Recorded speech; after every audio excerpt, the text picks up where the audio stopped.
Hello and welcome to mini episode 168 of Real Life Ghost Stories, and I have 7 spooky stories for you today, and the last story comes from February the 4th, 2022.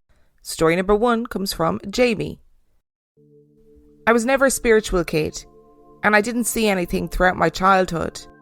However, I had this way of knowing things. I would know extremely specific details without context and pretend I didn't, because I knew it wasn't a normal thing to do. Playing up being dumb a lot because for some reason I didn't want people to know that I knew things. The first times I saw anything supernatural came after I was baptised as an adult.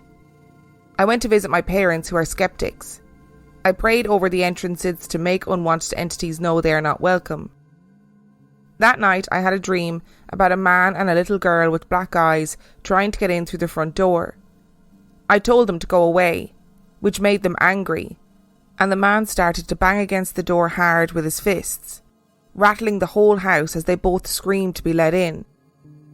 The next day I found that a lot of the picture frames near the front door had fallen down. I was dancing with headphones in my parents' room later when I saw black mist floating by the bed. I wasn't scared and said firmly, "Fuck off." It seemed to drift away through the floor. When I realised what had just happened, I was pretty freaked out. I also have a weird thing with mirrors. I both love and fear them. There was a mirror in the front room of my parents' house. I used to look into it thinking it made me look better than any other mirror. One night when I was away at university, I had a bad dream about a demon crawling through the glass, wearing the face of someone I knew.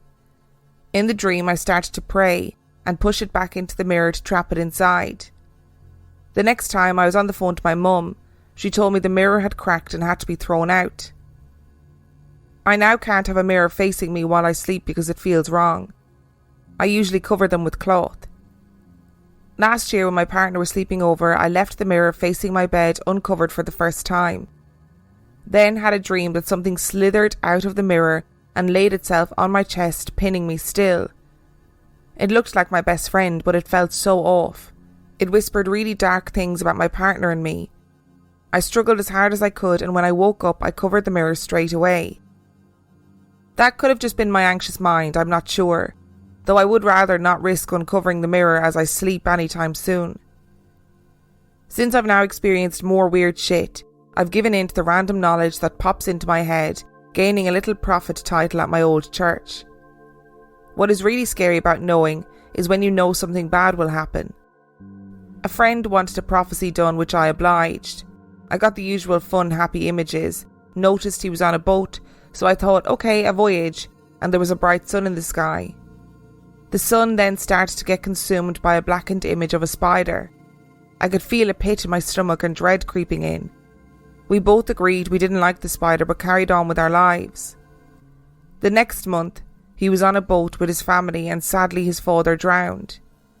I only remembered the spider about half a year later. It's similar to when people around me have to get surgery or are diagnosed with an illness. I see a black spider and my gut seems to know if they will live or pass. My housemate's mum recently was diagnosed with cancer. I told him I'd pray, and when I did, I felt the same cold dread. I knew she would die, which sadly she did a few days later. Death doesn't scare me as much as those around me. Don't get me wrong though, it's very sad, and I do hold on to a healthy amount of fear of the unknown. I now lean into certain aspects of it. For example, I hold a silent dinner for the dead around Samhain, setting the table for those recently lost and inviting them to sit down with me until I finish my meal. The silent aspect is so that those lost don't feel left out of conversation if they are unable to speak. When I'm done, I say thank you and ask them to leave, asking the house's spirits to help guide them out. It's a way of honouring the dead in a very confusing and dramatic time. I've never been bothered by ghosts really. I understand why they would look creepy and smash stuff. I would too if I'm honest. I would also love to change my body if I could. Why not be a freaky giant spider monster, even if it scares the living? That's how you'll find me when I pass, being a big spider thing, hiding keys and singing creepy songs. Oh, now there's a good question to ponder. What form would you like to take if you could choose a form after you died? I think I'd still like to be me. I mean, is that the most narcissistic thing you've ever heard? Probably. But I'd like to be me, but the most fabulous version of me. Or me in like a black outfit with a black veil, smoking a cigarette, one of those long cigarette holders that just shows up randomly to fuck with people. That's the kind of me that I'd like to be honest. And I don't know if I'd want to have a psychic gift. Honestly, anytime I hear about people with a psychic gift, it just seems to be terrifying for everybody involved. I don't want to know when people are going to die. I don't want to know if somebody's going in for surgery, whether or not they're going to live or die. I prefer to live in, horrible anxiety of the unknown all the time. Although it does sound like you have just embraced the gift, learned to live with it, and are just getting on with it, so fair play to you. And story number 2 comes from Katie. In October, I lost one of my longest friends due to COVID. He was admitted to the intensive care unit I work on. I briefly looked after him, but that's trauma of a different kind. He followed the Norse path, modern-day Viking, fully believed in the pantheon of gods. The day I looked after him, I went outside for a cigarette on my break. There were 2 crows or ravens over the entrance to the building, cawing their little heads off. They seriously could not be quiet. In the Norse mythology, they are considered protective creatures. I've got Irish Catholic roots, but fell into a pagan lifestyle many years ago, and I've always seen them as messengers. The goddess Morgue, if you want to go down another rabbit hole. Since I lost my friend, silly little things have happened. I put my music on shuffle, and 3 songs associated with him came on. I laughed and said something like, "Thanks for letting me know you're okay, but can you quit it? I'm not in the mood for this music." I know this is most likely coincidence, but grief is a funny old thing, and as humans we interpret things in whichever way we need. Also in October, I bought an old church services book at a vintage bookstore. It's got passages about burial of the dead, last rites in it, etc. It's also got a strange splatter mark on the page on burial of the dead. A few weeks after buying this, my partner and I have noticed weird happenings in our flat. And this is where the weird stuff starts. My partner found out that he was adopted, and he's actually Native American. We found his records and which tribe, so we're heavily researching this currently. We had a 4th of July party and bought a giant American flag. Being a man in his 30s, his decorative taste isn't fantastic, so he put the flag on the living room wall. Apparently the affectionately named pet poltergeist dislikes the flag on the wall as much as I do, because every single time he puts it up, it gets violently ripped down. Not like a poster gently falling off because it's lost its grip. Oh no. We've seen it actually being pulled off the wall by its corner. We've now taken it off the wall and that's stopped. I work the night shift. I'd gone to work as normal. My partner went to bed. At around 2 a.m, he heard a noise in the kitchen like footsteps. We live in a 1-bedroom apartment. The back door goes straight into the kitchen living room and is opposite our bedroom door. He thought I'd been sent home early from work, so came out to the living room to see if I was okay. And there was nobody in the apartment. Weirded out, he decided to get up and have a cup of tea. Again, he heard loud footsteps behind him, so noped back to bed. A few weeks ago, I was stood in the kitchen making a cup of tea. I'd bought a cafetiere and shoved it to the back of the cupboard. While I was stood making the tea, the cafetiere flew out of the cupboard and shattered everywhere. The door had been open a good while at this point, and it was right at the back on the top shelf, so it definitely wasn't knocked. Now come to today. I'm off work unwell and my partner's at the office. I was stood at the door having a cigarette. I felt something on my neck and brushed it away. I've got long, feral hair, so assumed it was coming loose. I felt a long, thin scratch on my neck raising up. Slightly freaked out and rather annoyed that it's now choosing violence, I called out, "Right, I get it, someone was here.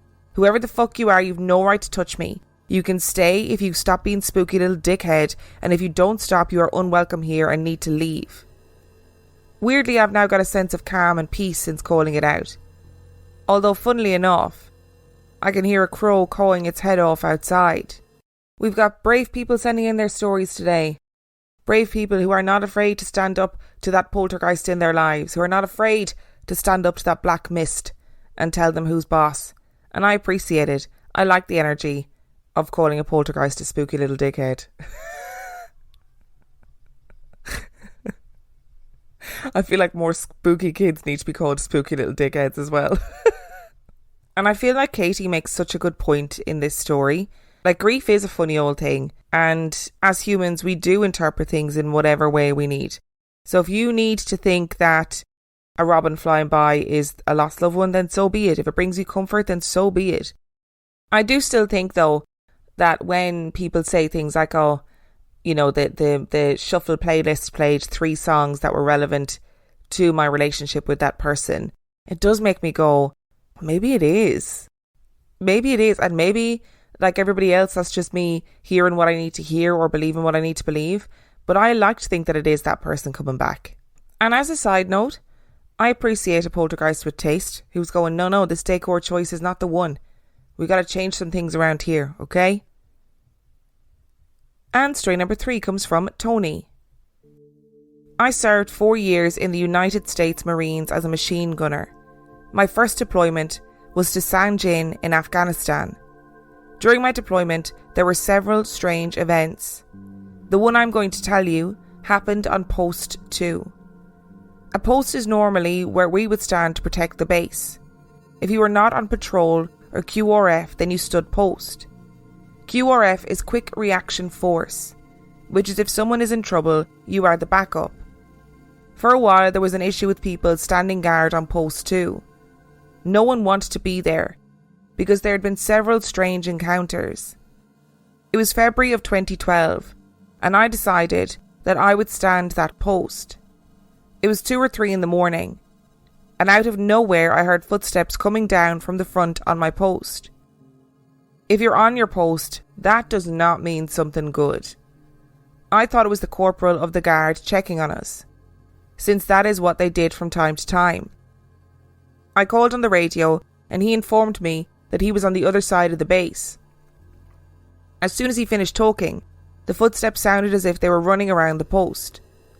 I grabbed my rifle and started scanning the area. I didn't see anything, and the footsteps stopped. About 15 minutes later, I heard them again. This time I went to the bottom of the post and checked the area and still couldn't find anything. As I stood in the bottom of the post, I heard something jump in the post.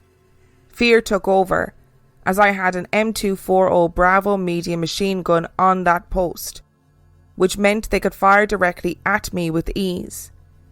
So I stood on the ladder ready to fight whoever was there. When I breached the top, no one was there. Now I'm standing there thinking that I might just be tired and hearing things, which wasn't uncommon, since sleep isn't something you get a lot of in war.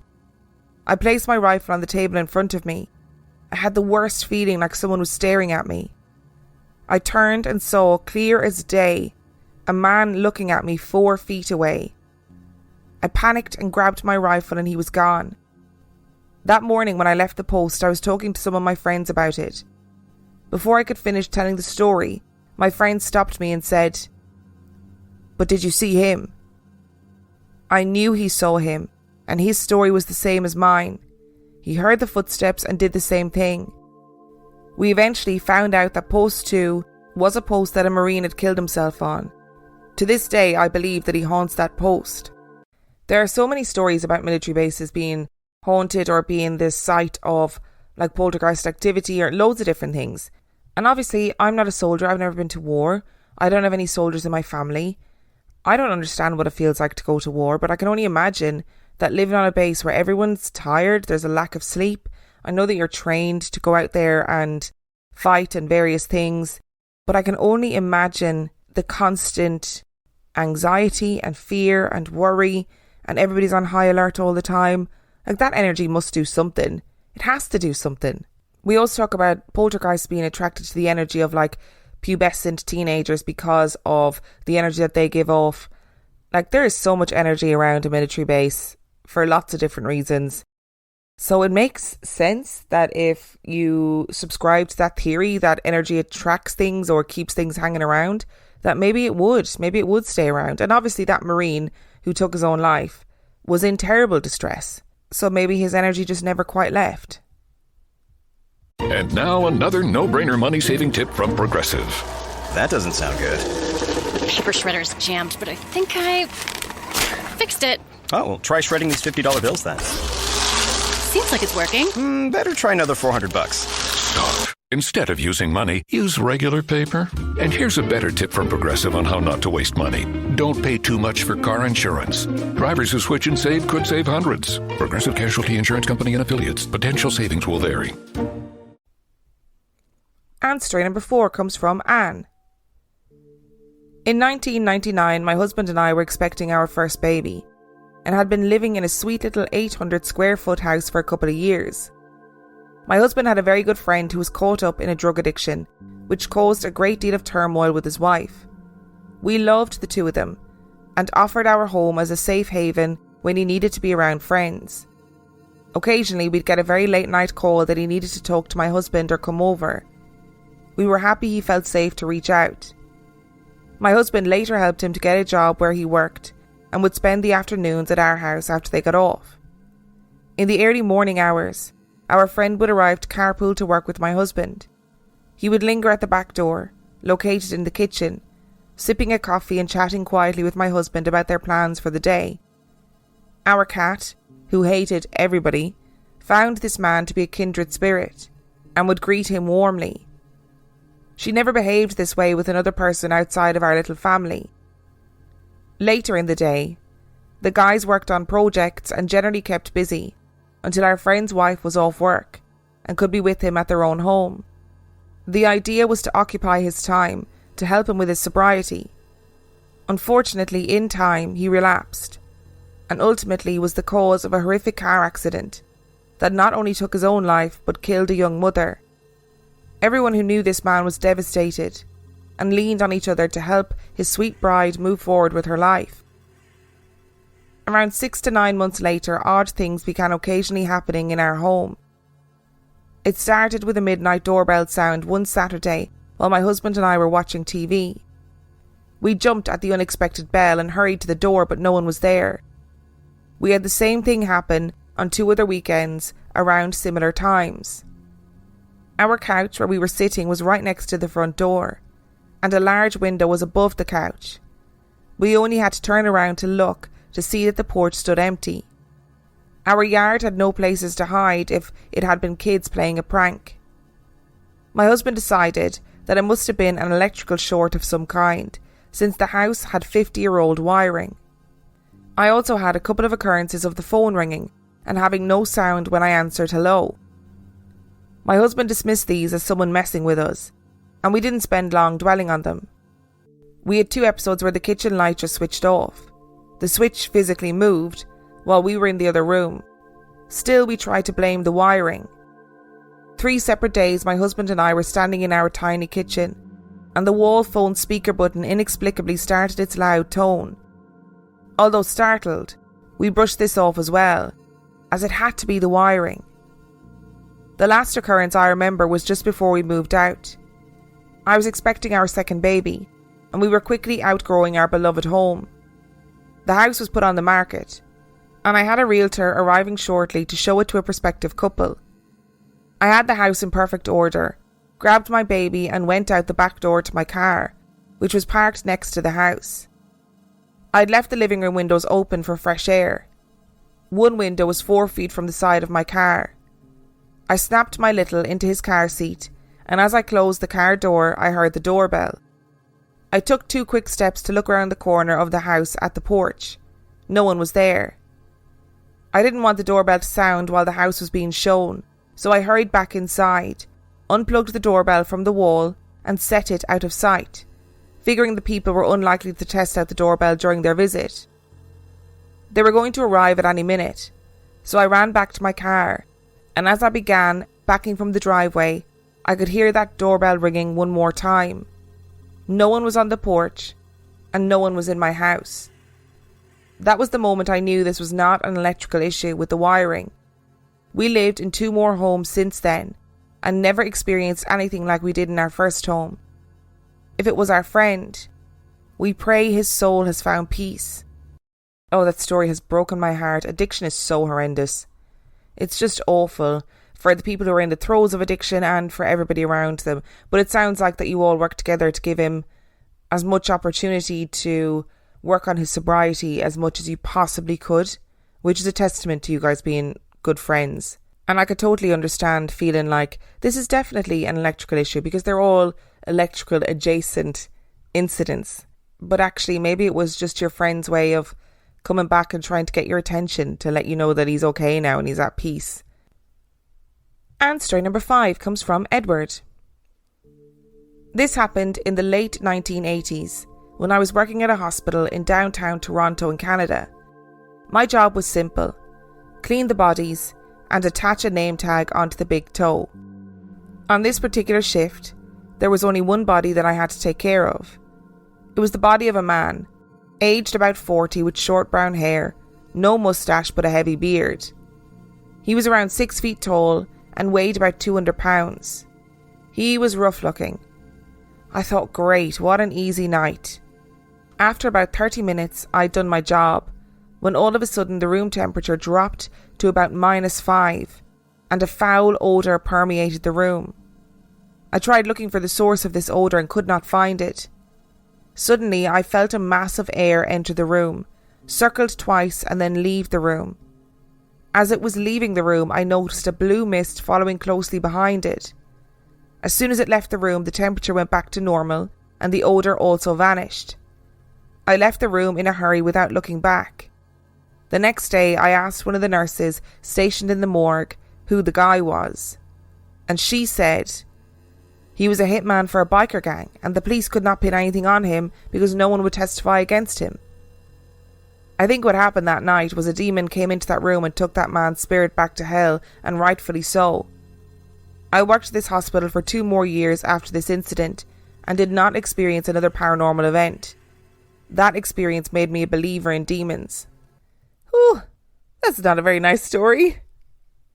I know that people often think that morgues would be somewhere where loads of paranormal stuff would happen, but I just don't think it's the case.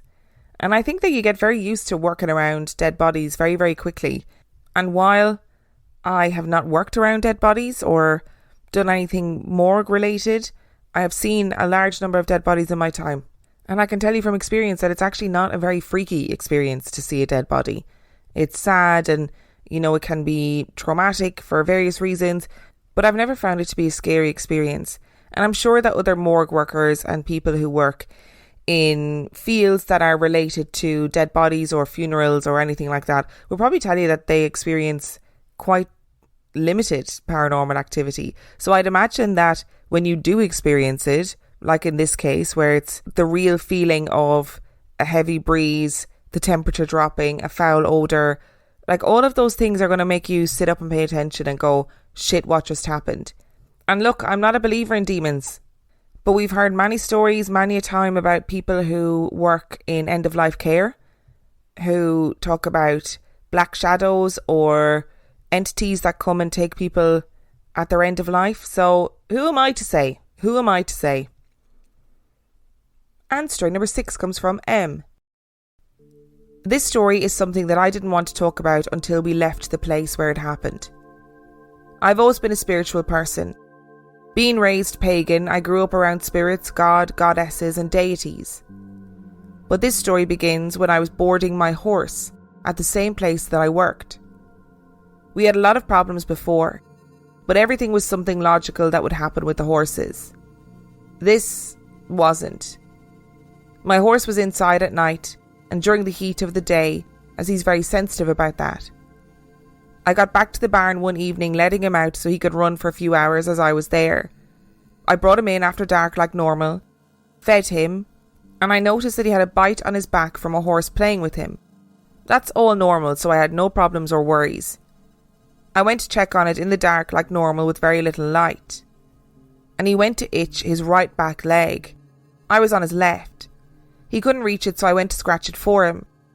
It was wet. I looked down at my hand and it was covered in blood. I thought, oh no, he's got a cut on his leg. Much worse. When I looked at it in the light, he had a laceration on his coronet band 1/2 inch deep and about 1 inch wide and 1.5 inches tall. I called my mom to come to the barn so we could see what we could do. After she got there, we took care of it, cleaning and everything, called the vet, and he said there was nothing he could do, just wrap it and wash it daily. The next day I went there to let out and wash his foot. Everything was fine and dandy. I let him out and did my work. We checked the pasture the night before for any reason he got hurt and found nothing, so it was reasonably safe. When I went to dump the horse poo, I take a certain route to go to the dump area in the pasture for it to decompose into dirt. What I saw took me back. The guts of some animal laid out on the poop pile I walk past daily, clean and neat, like it was hand washed, and placed there for me to find. I immediately called my mom and told her what happened, and then texted my boss asking if anyone had put animal guts there. She asked her husband and her neighbour, and both said no. I knew what to do with the guts already, so after I got pictures and a video, I buried it and never said thank you or anything, as you are never to say that, especially because I suspected possible fae or something similar. We called out friends to see what they felt. Manny said it was the fae, and that there's a portal next to the pasture where things come and go. One said that the guts was like an apology for hurting my horse, as the guts are the best part of the animal for animals like that. We immediately put up protection spells for warding off the fae and other creatures like that from the pasture. For days after, we felt like something was watching us from the woods right outside the pasture. The pasture was in a clearing in the woods next to a road. There were woods on 2.5 sides. One day there was a big lightning storm. My mom and I were there when it hit. My mom is a witch, so she diverted the storm from hitting the barn super hard. The storm she diverted took a tree down near the barn a block away. After it calmed, we went to see it. We ran into a storm chaser, and he said there was a possible funnel big wind gust that he was chasing here. After that, we had to fix the pasture fencing in the morning, and when a friend came back to check if the being was still there, no one felt its presence.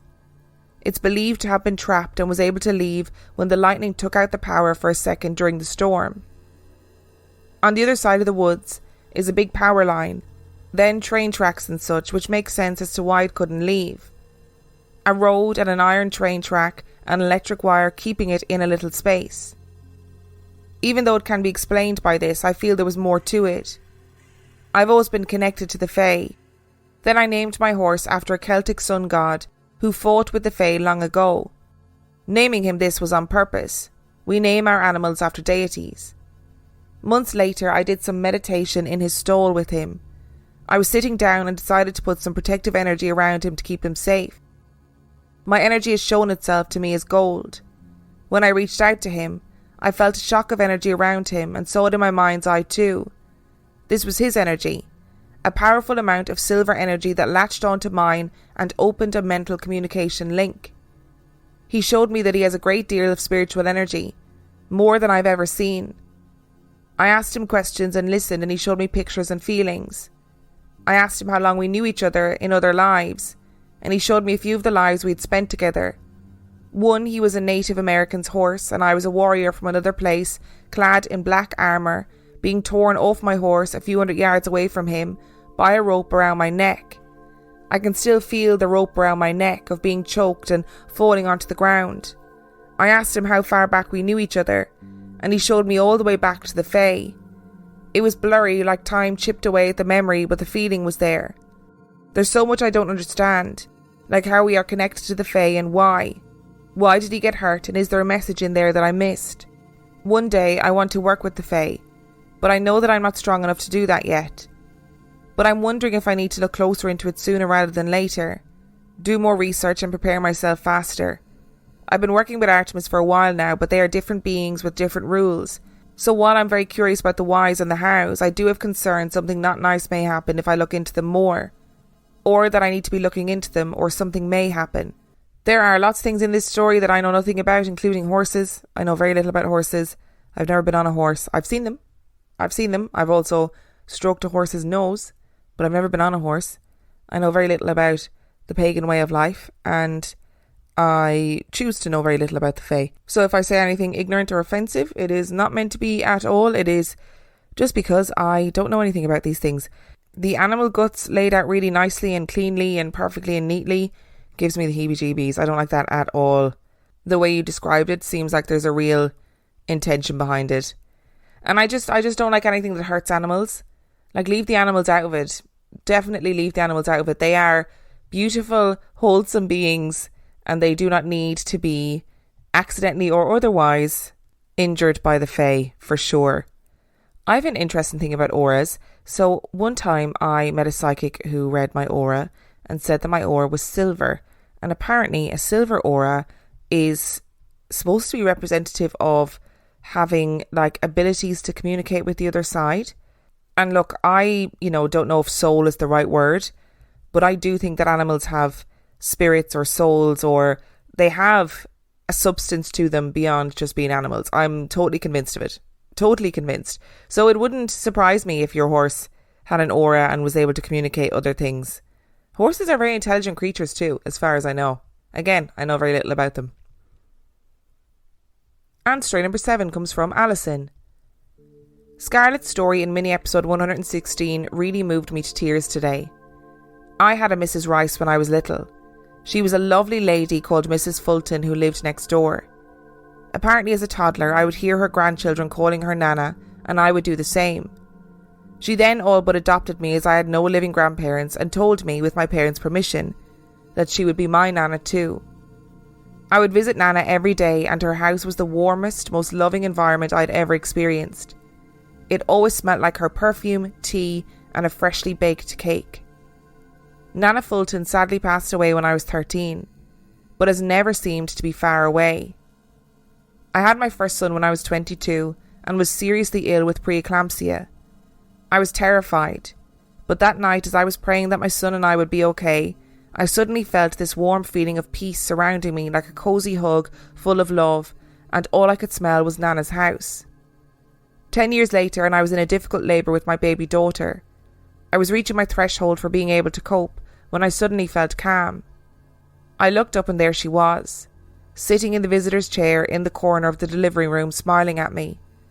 Now, whether my brain had just gone to a safe space to help me deal with the pain, I don't know, but my daughter was born a few minutes later. My daughter's middle names are after my Nana, who is simply the kindest woman I've ever known. Coincidentally, when my midwife asked me her first name, she burst into tears when I told her. My daughter's birth was the first one she had attended after the passing of her mother, who had the same first name as my daughter. My daughter is 9 now, and although they weren't biologically related, I can see a lot of Nana's best quality in her. A kindness and a gentleness of spirit and a wicked sense of humour. I don't think Nana would have ever had any idea of the impact that she had on the life of one lonely little girl. Oh, what a lovely story. See, this is why we do this. This is why we do this. Because people hear stories that they can relate to. They hear stories that they go, oh, I had a Mrs. Rice when I was a kid, and it's really moved me. And it makes people feel not alone in their stories. And your Nana Fulton, sounds amazing. It sounds like she has been looking after you since she died. What a lovely way to end the episode. Thank you so much to Jamie, Katie, Tony, Anne, Edward, M and Alison for sending in your stories. Remember, the last story came from February the 4th, 2022. If you would like to know anything about Real Life Ghost Stories podcast, you can do so by checking out reallifeghoststoriespodcast.com. If you are desperate for more content, you can access heaps more content on patreon.com/Real Life Ghost Stories, where for $5 a month or $2 a month, you get access to heaps of extra content and every main and mini episode completely ad-free. And on that note, I shall see you next time.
Progressive presents Adjusting to the Suburbs.